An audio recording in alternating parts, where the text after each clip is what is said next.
past. Finally, we're lucky to have Nuri Turkal, who's a lawyer, foreign policy expert, and human rights advocate. In May 2020, he was appointed as a commissioner to the U.S. Commission on International Religious Freedom.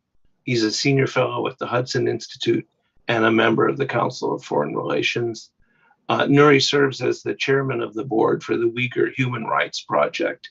So again, a new perspective to this, and I think this will be a good discussion. The format is pretty straightforward. We'll open with Commissioner Carr. So if you're ready, please go ahead.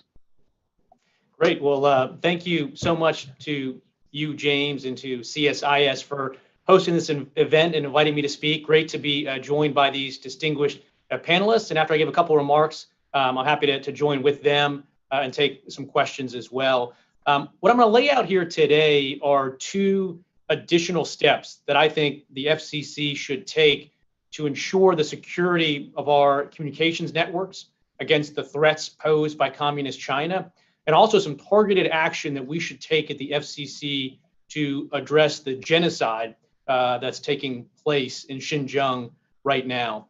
And to help put this in context, I'll start 2 years ago. I had the privilege of visiting Malmstrom Air Force Base, which is all the way up near Great Falls, Montana. And I spent time there with Colonel Jennifer Reeves, and she's the commander of the 341st Missile Wing. Colonel Reeves and her team have one of the most significant and weighty missions in government. And their charge are 150 intercontinental ballistic missiles loaded in underground silos spread across northern Montana. These are missiles that, when launched, can carry warheads almost 10,000 miles. Colonel Reeves told me that her job is to make sure that they're always ready to go. Now, set against that destructive power is a completely serene and wide open landscapes. It's just wheat fields in big sky country, except for one thing. There are cell towers all around those Montana missile fields that have been running on Huawei equipment. Now, this is not just a concern for the military. Everything that we do in modern society now runs on interconnected networks, from banking to transportation, even our power grids. And this will become only more so as we continue to see 5G networks spread out across the country. If these networks are threatened, everything that we have come to rely on is threatened. Now, we've acknowledged the threat posed by telecom equipment vendors with ties to Communist China going back as far as 2012. That's when a House Permanent Select Committee on Intelligence issued a report recommending that companies avoid using Huawei ZTE because of the threats that are posed, and that government agencies themselves should remain vigilant and focused on that threat. And I would say over the past 3 to 4 years, we have really turned the page in this country, in the US, on the weak and timid approach that we took to Communist China in the past. And frankly, that was a bipartisan failing. And we now have a bipartisan commitment, from my perspective, to show the strength and the resolve needed to address Communist China's threat. We've been doing our part at the FCC. A couple years ago, we launched a proceeding to take a look at Huawei, ZTE, and other carriers with ties to Communist China. And we started proceedings to make sure that carriers in the US that receive federal dollars, universal service funds, are not using those funds to put insecure Huawei or ZTE gear into their networks. I also call for the FCC to do a top to bottom review of every carrier that has a 214 authorization, which is an FCC authorization to operate a communications line here, and look at them to see if they have ties to Communist China. We've now moved forward with that proposal. We have a number of carriers that we're looking at proposing to revoke their authorizations. Now, when we adopted these rules that require telecom carriers to remove and replace equipment that pose an unacceptable national security risk, that was an important step, and it made substantial progress in terms of securing US national security. But the rules that the FCC adopted only apply to equipment, as I noted, that are purchased with federal funding, again, known as the Universal Service Fund. The FCC rules expressly allow carriers to use private funds to purchase and use that exact same equipment. So in my view, it is time that we close this glaring loophole.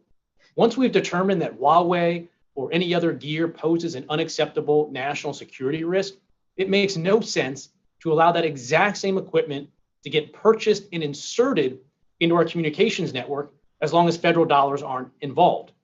It's the presence of this insecure gear in our networks that's the threat, not the source of funding used to purchase them.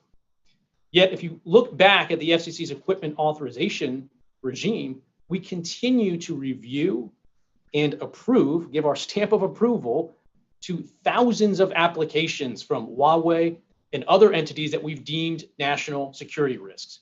So what I'm calling for is for the FCC to move swiftly to eliminate Communist China's backdoor into our networks. And I think doing this is going to be consistent with decisions made on a bipartisan basis in the Secure Network Act of 2019. Again, we have this equipment authorization process that disallows any device from being marketed, sold, or used in the US unless it goes through that approval process. And I think we need to carry through our decisions on Huawei and ZTE with respect to federal dollars and apply it to our equipment authorization regime so we close that loophole that allows these insecure devices to continue to get inserted into the US communications network. I also think we need to take a second step, and that's the other idea that I'm going to throw out there today, which is we need to adopt measures to ensure devices made with forced labor do not enter the US market. There's longstanding general rules that prohibit goods made with slave labor generally from entering the US market. Senator Rubio and others in Congress have gotten together on a bipartisan basis and have introduced legislation to strengthen that existing prohibition. I think it's very clear that we aren't doing enough. And when you step back and you look at the genocide that is taking place in Xinjiang right now, there's a number of studies that look at this, and including at least one that points to the potential for slave labor to have been used in the supply chain of a US company. It's not enough for all of us to sort of wait around and see what happens. I think it's incumbent on all of us to take some action. So what I think we need to do is we need to look at that same equipment authorization process that the FCC has. And again, this is a process that applies to any electronic device that comes into the US market. And we should strengthen the safeguards to make sure that when companies seek to apply to get their electronic devices approved by the FCC and therefore approved to be used in the US, that we apply a heightened review to make sure there is not any forced labor there, particularly devices that are tied back to Xinjiang. So I think we need to track the approach put forward by Senator Rubio and a bipartisan group of senators. That was a bill on the House side, at least, that passed through the House during last Congress. I think the CCP is very plainly committing genocide and crimes against humanity in Xinjiang. And so we need to take a more FCC without waiting for that bill to pass through Congress and start a proceeding that would look at how we use our equipment authorization process to make sure that type of forced labor isn't in the supply chain. Relatedly, Communist China has made clear that it wants to dominate the global market for semiconductors and chipsets. And there's certainly no reason to think that they will not refrain from using forced labor in pursuing that goal. So I think this is yet another reason why we must require companies to be more vigilant, not to look the other way, and to take additional actions across their own supply chains to make sure that we're not supporting Communist China's human rights abuses, that they're not profiting from those practices by the production of chipsets or really any other electronic devices that we at the FCC ultimately review and approve. With that, I'm happy to turn to the rest of the panelists for their remarks. And I'm happy to engage more directly on these two ideas that I've thrown out. Closing this loophole so that we have no devices that get into our networks, regardless of the source of funding, that we've already determined to be a national security risk, and that we apply a heightened review to make sure that we're not allowing any devices from garage door openers to network gears to cell phones that we review and approve at the FCC that we are making sure that the companies that are submitting these applications are doing even more work to make sure that forced labor is not involved.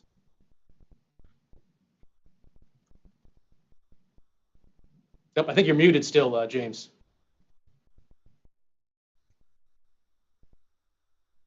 I always do that. It happens on every Zoom call, but no, this is a very topical issue, and I've actually been thinking about it in light of recent Chinese actions to push back against companies that have taken a position on these issues. So we'll have a good discussion. Nuri, can I ask you to make some remarks then after the commissioner? Yes. Thank you very much. I'd like to thank CSIS for organizing this event and inviting me to be a part of this important conversation that we should have more often. My name is Nuri Turkel. I'm a commissioner at the United States Commission on International Religious Freedom. USCIRF is a bipartisan independent legislative branch agency that makes recommendations to the President, Secretary of State, and Congress on ways to advance freedom of religion and belief worldwide. We have 9 commissioners appointed by the majority and minority party leaders in Congress, and also President of the United States, whose work supported by 20 staff members at the commission.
Here, my commission held a hearing.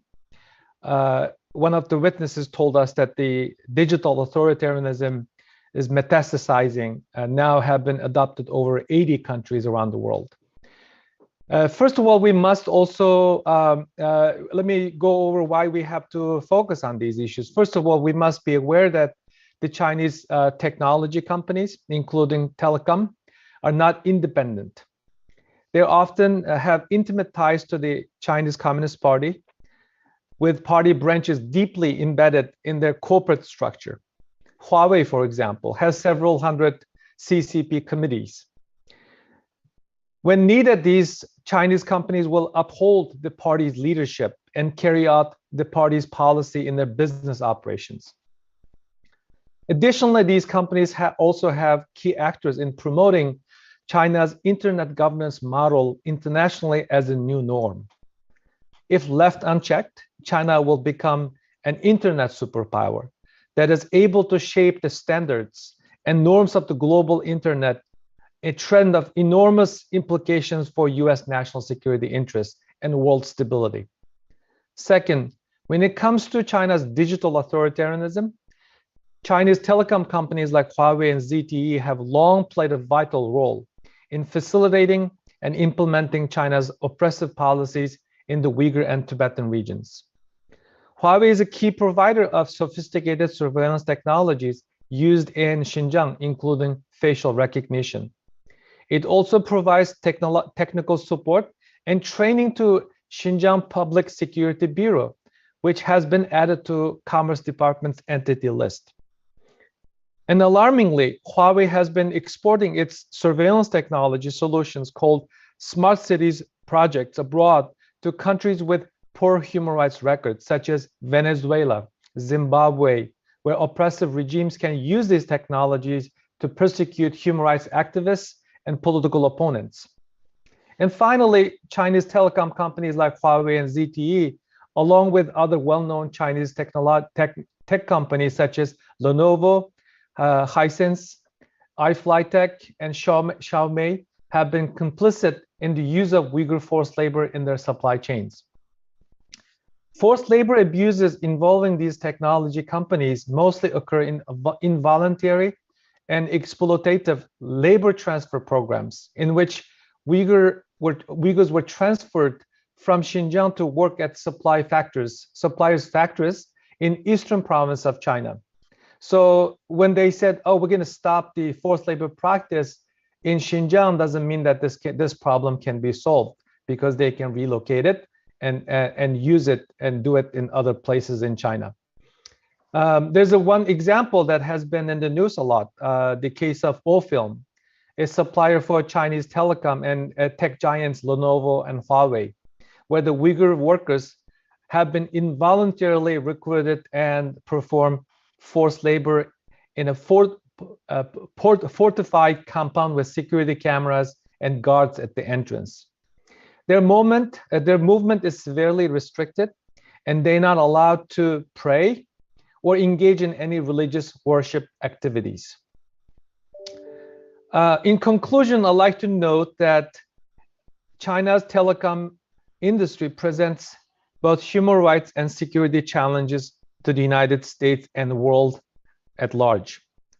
China's telecom companies' complicity in Uyghur forced labor and digital authoritarianism threatens human rights both in China and abroad. China could exploit its pioneer status in emerging technologies to forming artificial intelligence, quantum computing to 5G networks, to influence how the technologies are developed and used, as well as to shape the standards and norms associated with these technologies. China is, in fact, leveraging its economic, geopolitical influence over countries where its technologies are deployed to its own advantage and to undermine democracy and threaten human rights worldwide, to engage in espionage, intellectual property theft, and military aggression. And I appreciate today's opportunity for me to share the human rights aspect of Chinese tech authoritarianism and the and misuse of that advantages to threaten democratic norms and civil liberties around the world. Thank you, Nuri. I should note that this is clearly a good topic because we've already gotten a lot of questions from the audience. We'll come to them after we hear from Dean. So Dean, please, could you offer us a few remarks? Yes, thank you to CSIS for the opportunity to be here this afternoon. My comments are going to be a little bit more on the Chinese policy aspects that are influencing both what Commissioner Carr and Nuri Turkel were just talking about. I think it's important to begin by recognizing that China sees the world as entering a new period, that the world has shifted from the industrial age to the information age. Because from the Chinese Communist Party's perspective, what that means is information is now the currency of power, both domestic and foreign. Notice that I don't use the term cyber. because it's not just about the bits and bytes, the software hacking viruses. It is about information. And from the Chinese government's perspective, it is about controlling the generation, the transmission, the access to the exploitation, the interpretation, and the credibility of information. And this is both internal and external implications.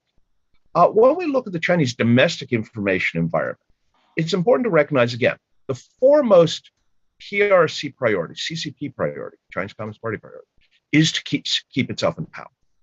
This is an authoritarian government that brooks no real opposition. So in the domestic context, the issue is how can China use information to essentially help monitor 1.3 billion people? And the CCP recognizes that the vast majority of these people, frankly, have no particular position or opinion. They are not out to overthrow the government, not necessarily particularly enthusiastically supporting the government either, but that it is winnowing through that 1.3 billion people to the key elements that might oppose it, whether it is certain ethnic minorities, whether it is human rights activists more broadly, whether it is people who are unhappy about consumer product safety or corruption. How do you get at that? And so the Chinese have demonstrated a very comprehensive approach domestically. And this is reflected in the social credit scoring system that you may have read about. This ties together all sorts of information, your medical records, your internet searches, your banking records, your how well you do paying off your credit cards, your internet searches, where you eat, where you are working, the geolocation on your cell phones. All of this data is tied together so that the Chinese surveillance system can build a remarkably comprehensive picture of people down to the individual level, should they need it. And here, what we see is that Chinese internet service providers, hardware manufacturers, software designers, all of these can be made to comply with Chinese law. And part of this goes to the reality that in the Chinese system, there is no civil society. There's nothing beyond the reach of the CCP. So whether you are a state-owned enterprise or whether you're a private company, as Nuri Turkel noted, those companies nonetheless are penetrated or have party committees that oversee every aspect, every operation. And this comprehensive approach, coupled with what the Chinese term ABC, artificial intelligence, big data, and cloud computing, allows them to manage this huge pool of data that they have collected in order to maintain surveillance over this population. The same approach is then applied internationally. Chinese information monitoring and surveillance serves multiple functions. And again, the highest priority is keeping the CCP in power. So on the one hand, this includes the typical espionage aspects of trying to find out other people's military secrets, your war plans, your fighter aircraft designs, your transportation plans. But in addition to that is monitoring what the Chinese would consider anti-China elements. Now, whether that is the Tibetan government in exile and Uyghur dissidents abroad, or organizations that advocate religious freedom, or whether it is simply groups that oppose the CCP, what China has demonstrated is that to them, these are all of a piece. They are all targets. They all must be penetrated. And this is an ongoing effort. When Google first tried to go into China and set up servers in Hong Kong, and for a while there was a google.cn domain, what they found was something called Project Aurora, that the Chinese under Project Aurora were trying to penetrate the Google email servers because they wanted access to Tibetan and other dissident emails to find out who was talking to whom, who was communicating, what the chains were, who was funding. This goes to the reality that the Chinese are constantly trying to gain intelligence on a variety of topics. It's very holistic because it's never quite clear where a line can be drawn between military issues, economic issues, political issues, diplomatic issues. And so we see the Chinese engaging in essentially the almost hoovering up data on all sorts of groups, people, organizations. They want to know not only who is in an organization, but how that chain of command works, how items are coordinated so that they can then go and attack the links as well as the individuals and organizations. And part of the purpose of this is a Chinese concept of what we would call deterrence, what they term 威慑, which is really coercion. That if you know that your emails are being monitored, if you are pretty sure, or can't be certain, how secure your communications are, then you may be more reticent. You may choose not to write things. You may choose not to email things. And from the Chinese perspective, that's all to the good. It's not that they necessarily, that you have to agree with them, it's that you shut up. And so in that regard, what we see then is the Chinese information monitoring and control, which goes beyond what some of you may have seen about the Great Firewall of China. It's not just about keeping adversarial or negative information out. Certainly that's something they want to do. But it's also getting access to other people's information that they would prefer to keep secure. One of the key things that rarely is talked about for some reason is the border gateway protocol hack that the Chinese have done. To hyper grossly oversimplify, essentially, the Chinese have used their positions, their physical location of China Telecom, state-owned, highest level telecom company in North America, to essentially redirect chunks of the global internet to China. And it goes in and it eventually comes out the other side. But you can be pretty sure that the Chinese have probably recorded a lot of that for future breakdown, decryption, and exploitation. I mean, we're talking percentages of the global internet and internet traffic being deliberately redirected. This gives you a sense of the scale and the near pathological need to find out everyone else's information.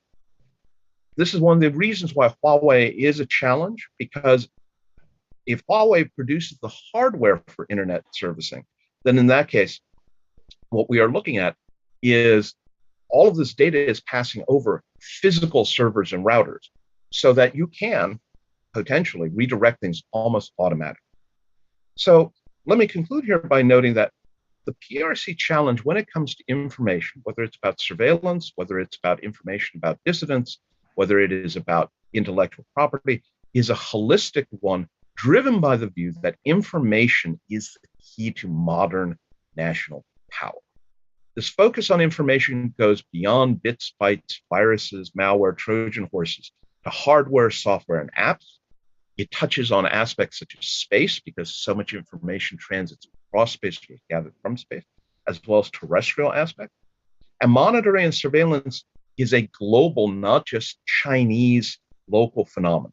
And it is aimed at any and all who might challenge the continued dominance of the CCP. Thank you very much.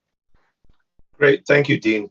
It sounds like we're in violent agreement, which you might think would mean it's going to be the easy session, but we've gotten more than a dozen questions while people were talking. So let me start working through the list. And the first one might be for you, Commissioner Carr. What's the reaction been to your proposals? What do people say? I mean, are there obstacles? Are there people who are reluctant? Tell us what the reaction has been, please. Well, pieces of this idea I included back in 2019 when the commission was looking for further comment on removing what we call subsidized, that's a shorthand we use, subsidized Huawei ZTE gear, meaning subsidized by federal dollars. When we were looking at that, I said, let's include in there seeking comment on getting this gear out regardless of where the source of funding is. So there's been some record developed on that, and we'll see where it goes. You know, traditionally, I think people have viewed the equipment authorization process at the FCC as a sort of fairly technical process, right? Sort of what spectrum does this work at? What power levels does it work at? But I think given the fact that, you know, we've used our universal service dollars authority to go at Huawei and ZTE so far, I think it makes perfect sense to look at updating our approach to the equipment authorization process, and at least in these unique circumstances, inserting there, carrying through the USF decisions into our OET process, and then also adding to it this check for forced labor. So I think it would require the FCC as a full commission to seek comment on this, have a robust debate, and then move forward. But I obviously think, we should be heading in this direction. Great, thank you. Let me ask a question to the whole group, which is in the last week or two, we've seen China retaliate by calling out companies that have taken actions against them, by sanctioning individuals. I think all of us were probably a little disappointed that we weren't sanctioned. But in the face of this Chinese pushback, how would you respond? What would you do back to the Chinese commissioner? I don't know if you want to start, or we can start with Nuri or Dean. But the Chinese have clearly decided. We know the names of the companies. Calls for boycotts on their social media, sanctioning of think tanks and private citizens in Europe and the US. What would you do back? Since my fellow commissioners were sanctioned over the weekend, maybe I should comment.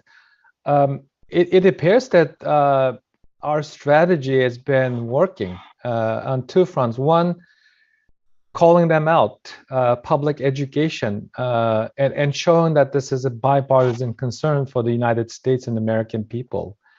Not only that the Chinese technology, surveillance techniques have been threatening the international norms, democratic systems, and also it is creating a sovereignty concern.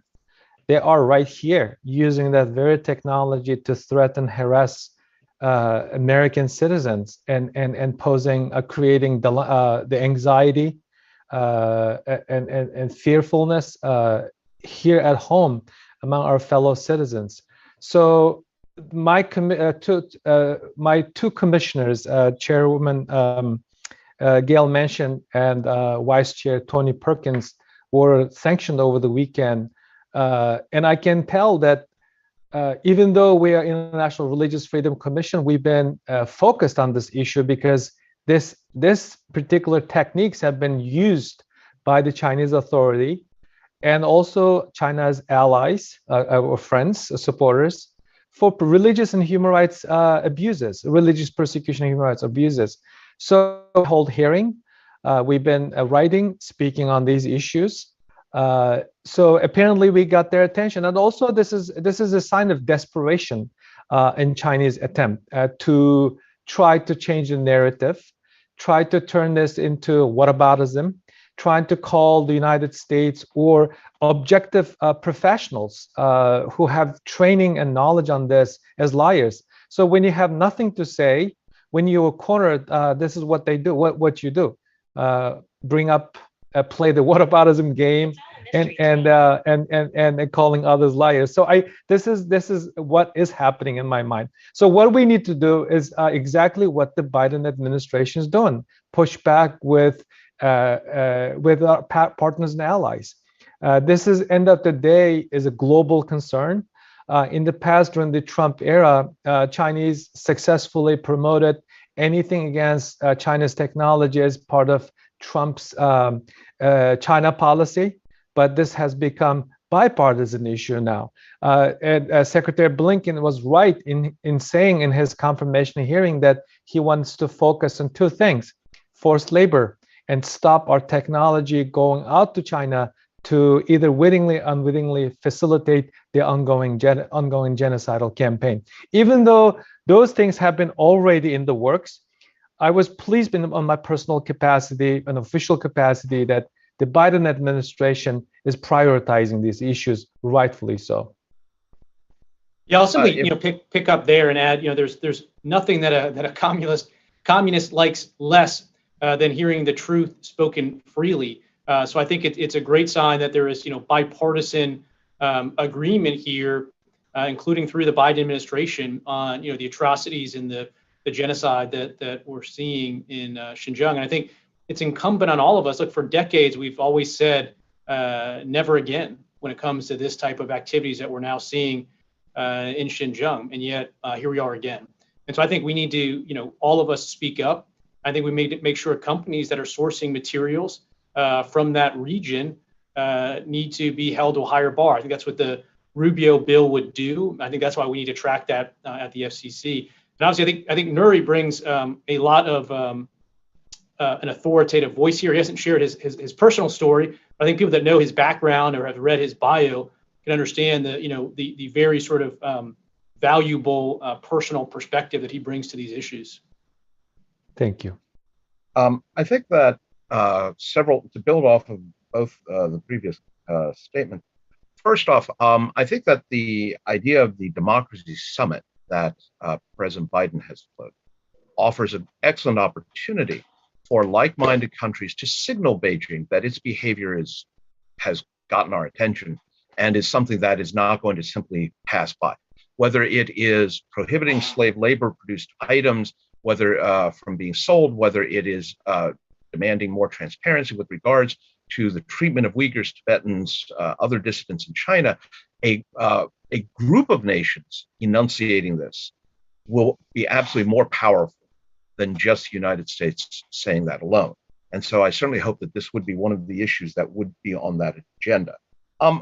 One of the things that we should keep in mind is that Chinese companies have been able to list on the American stock exchanges with not even all of the financial disclosures typically required of American companies under Sarbanes-Oxley. This was an agreement reached quietly between the United States and China around 2014 or 2015, if I remember correctly. Clearly, that should be revoked. And one of the things that probably should be required, certainly of Chinese companies, but perhaps more broadly, is certification that you are not knowingly, certainly, engaging in the purchase and use of forced labor products. I do want to point out one source of concern with these sanctions, with these various declarations by the Chinese. We assume that really this is the Chinese would do this, and so if you do not go to China, then if members of the U.S. Commission on International Religious Freedom don't go to China, then they are going to be safe. But keep in mind that China has, through its Belt and Road Initiative, built ties to an enormous number of countries. And just as Canada was willing to step in and detain Meng Wanzhou, the CFO for Huawei, on American charges, there is now the distinct possibility that Americans, commissioners, government officials, or even private officials, when they are transiting some third country that is a heavy recipient of Chinese funding, and keep in mind, this isn't just Central Asia, this is Africa, this is the Middle East, this is Central and South America, this is even Europe, could potentially suddenly find themselves being detained to be handed over to Chinese authorities because China just provided a multi-billion-dollar telecommunications network or pipeline network or built a port. So China has the real ability with these sanctions, with these warrants, to reach out and touch Americans on a scale that we have not seen before back during the Cold War and certainly during the post-Cold War. So a number of questions that we've gotten, and we continue to get questions, revolve around the issue of how do we work with other countries? How do we build coalitions? How do we perhaps come up with common standards for the use of telecommunications equipment? How do we work to close loopholes? And, one of the questions even went to say, if a device is in transit from China to the US, how do we ensure that it isn't tampered with en route? So I think a focus for many of the people in the audience has been, what's the role with other countries? Where do we find ways to cooperate with them in moving ahead? So I don't know who wants to start. Commissioner, do you want to start on that? If you look back a couple years ago when we started our efforts at the FCC and otherwise, the State Department was very active in the U.S. They engaged in this approach called the Clean Networks approach, and we engaged a lot, particularly with our counterparts in Europe. And at first, people, even some people inside the U.S., said that America is going it alone. We're pitching everyone on banning Huawei, but no one is following suit. But the State Department and the FCC leadership at the time kept at it, and lo and behold, the tide turned, and now you see Europe and countries there taking a much tougher approach, aligning themselves with the U.S. So I think the State Department efforts with the Clean Networks approach has been successful. We need to keep engaging, as you said. This is a Belt and Road initiative. I've been in Africa myself. I've been, a couple hour drive down a bumpy road outside of any major town. You get these small little communities, and there's Huawei banners all over the place.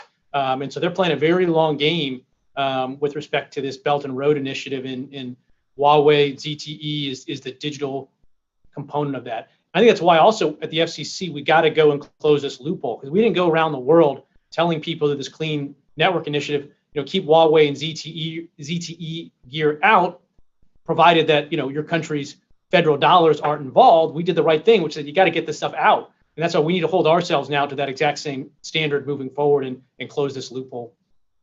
If I may, James, this is an interesting question.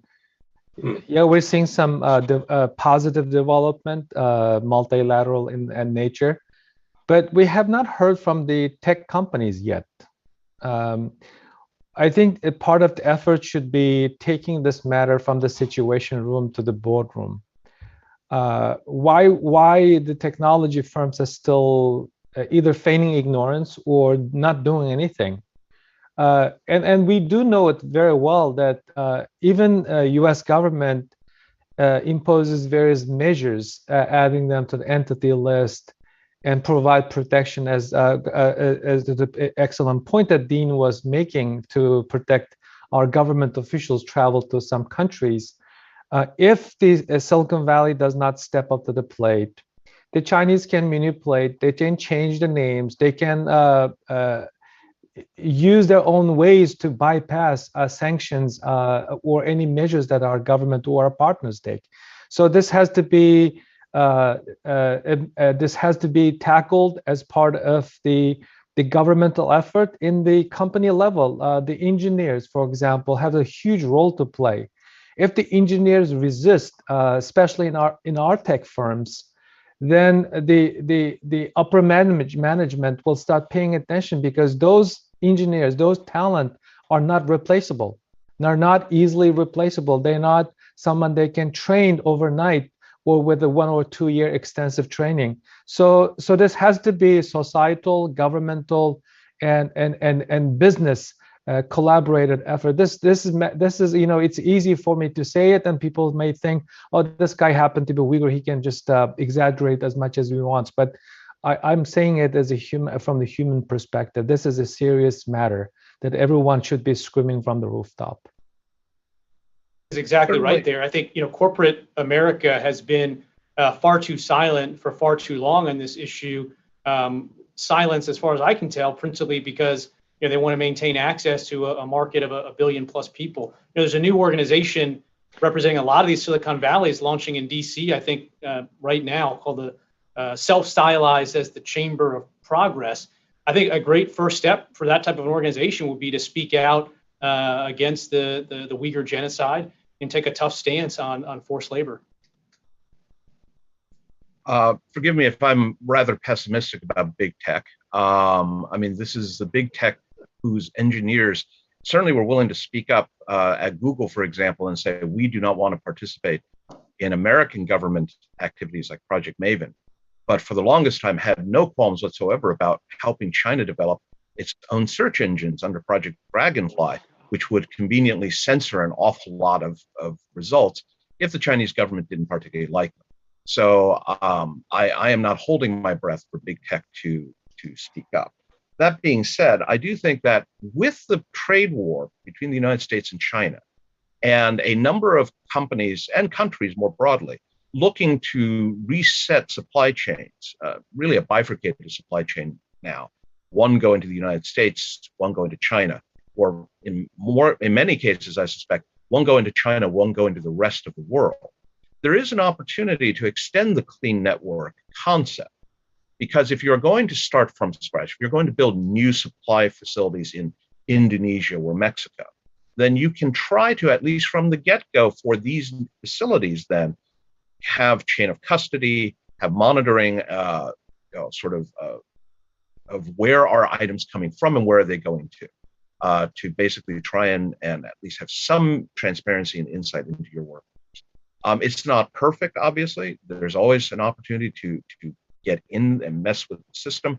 But I do think that the irony is that this trade war that has done some resetting of global trade directions, coupled with COVID, of course, does offer a potential opportunity moving forward. We're down to about the last 10 minutes or so and have a ton of questions. Let me break them into two categories that might be easier to respond to. The first set of questions is building on the proposals that Commissioner Carr made.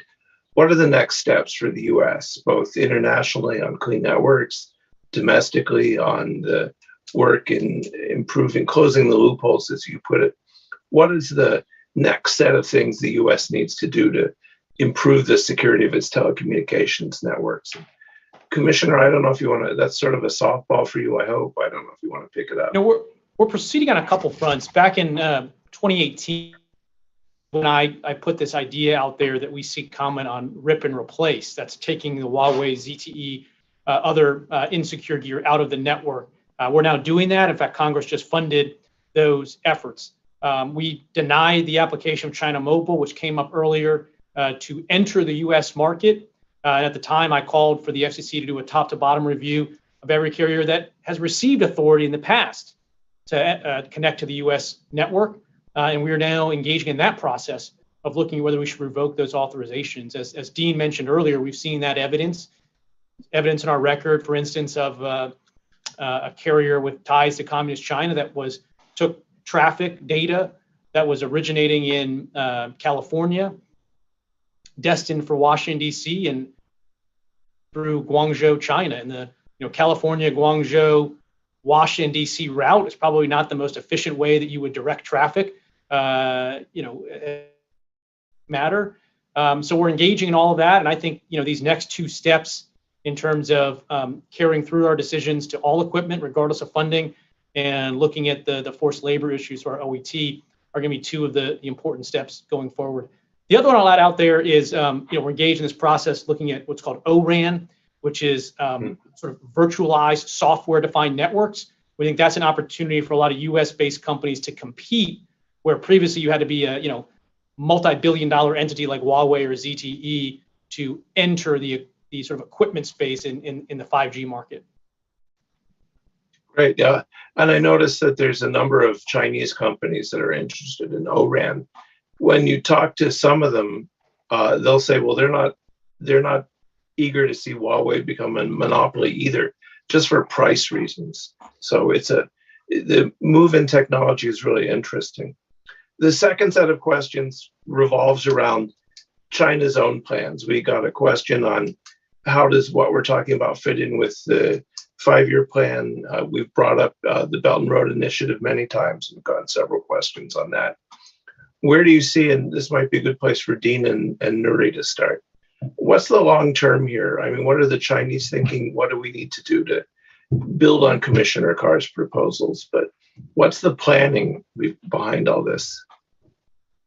So let me take a first quick cut at this. Made in China 2025 laid out 10 key technology areas that China openly said, we do not want to depend on the rest of the world for these technologies.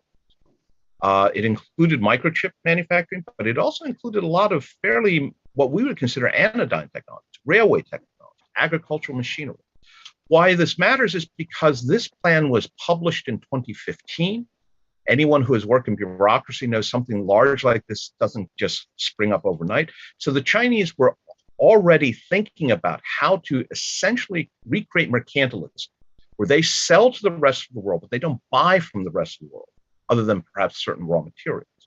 Beginning in 2013 or 2014, this was not about Donald Trump. This was not about the current trade war. This is something the Chinese started thinking about at this point over 8 years ago. Going forward, we see something called China Standards 2035.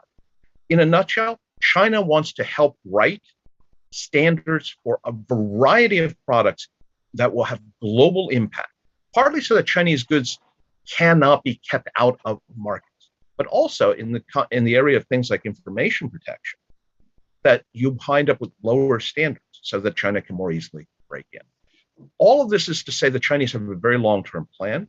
It isn't 1 year or 2 years. This is going forward at least out to 2035. And it is about, again, securing information dominance while also paying attention to key industrial technologies so that China can basically insulate itself from foreign economic pressures, supply chain pressures, but do the same thing, impose pressures, influence supply chains on other parties. Nuri, do you want to add to that? I'm good. Let's go to the next question. Okay, we have a couple more. Some people are asking, is bifurcation of the global economy then inevitable? Is it going to be two camps? Is decoupling gradual? How fast will it be? So what are your views on bifurcation? The inevitability of it is a hard one because this is driven in a good measure by Chinese behavior. And that makes it hard to see how we get out of this. But maybe you could talk about your views on decoupling and bifurcation. No, you're right. When people are criticizing the Trump administration China policy, they forgot that in early on, Trump administration actually wanted to work with the Chinese. Their behavior, their conducts, their influence of operations around the world, even at home, resulted in that response. So I think decoupling is inevitable because it's not only illegal, it's unethical for the American consumers continue to export tainted products from China. There have been a report that we as a country rely on China for more than 80 critical products. That includes PPEs being exported to the United States and made through forced labor. So the United States has to take a hard look at the supply chain issues to either relocate it to somewhere else, another country that can be following international labor standards, or bring it back home. So it's inevitable, and also because of the ongoing discussion, media scrutiny. We're seeing a growing concern in the United States Congress. So I reasonably anticipate that United States government, particularly Congress, will put in place additional legal tools, measures, or resources. As we speak at the CBP, there are about 15 government officials investigate the potentially tainted products. Considering the amount of product coming to the United States and that little team is untenable. And also based on CSIS's report done by Amy Lair in 2020, last year, during the period of April 2019 through April 20, the export volume from Xinjiang to the United States increased nearly 250%. During the same period, the export volume from Xinjiang to Italy increased by nearly 200%. That can give you a kind of idea how serious this problem is. So this is not something that we can ignore anymore. Great. Dean, do you want to add anything? The numbers are astounding, 250%. It was interesting, Wall Street Journal op-ed over the weekend by Matt Pottinger, who covered these issues in the White House the last couple of years. And he talked there about, targeted decoupling as opposed to wholesale decoupling as being, something not only on the table, but something that we have to pursue, particularly in the tech sector. Yeah, it turns out to be really complicated. We've done a lot of work at CSIS on semiconductors. And I think one of the things that's changed is that companies now see political risk and they're seeking to shield themselves by diversifying out of China. The issue is that fast enough for the problems we face? Let me see, since we're at the witching hour, if any of you would like to make any final remarks on this topic. We covered a lot of ground. It's a big subject, but I can tell from the volume of questions, holy cow, we've got even more while I was talking. I can tell from the volume of questions that this was a timely discussion. Final remarks from anyone? Oh. From my perspective at the FCC, I think the steps that have been taken, frankly, on a bipartisan basis the last couple of years are the right ones, and we need to build on it from there. I mean, the threats posed by communist China or communist regimes in general, I think is one that most people are most familiar with cracking open, dusty foreign policy magazines and reading about. And I think particularly over the last year and a half or so, that's changed. It's now a kitchen table conversation for so many Americans for a variety of reasons. And I think it's one that we need to continue to pursue. And again, maintaining our focus on, the oppressive Communist Party itself, while holding up the people of China, the Uyghurs, as people that we are advocating for, defending, and supporting, and making sure that we're always careful with our words to draw that important distinction. I'd like to add that on a genocide question, please understand that it was a bipartisan decision made by Secretary Pompeo, endorsed by Anthony Blinken. So talking more about it, trying to opine it, trying to make it a subject for law review articles would only help the CCP to continue its genocidal campaign. It only helps them to buy more time. It only helps the good faith conversation being injected into the official propaganda. So be very, very careful when you criticize the US government for that determination. Only in our history since the United States ratified the Geneva Convention in 1988, similar decision has been made only 5 times, number 6, the Uyghur genocide. And the United States government does not and cannot just make casually designate any country for committing genocide. We're talking about world's 2nd largest economy. It's not a matter of joke. So those people who are trying to engage in good faith, quote unquote, conversation, as the Economist magazine did, be careful. Your good faith conversation, your disagreement with the United States government may be misused by Beijing for propaganda campaign.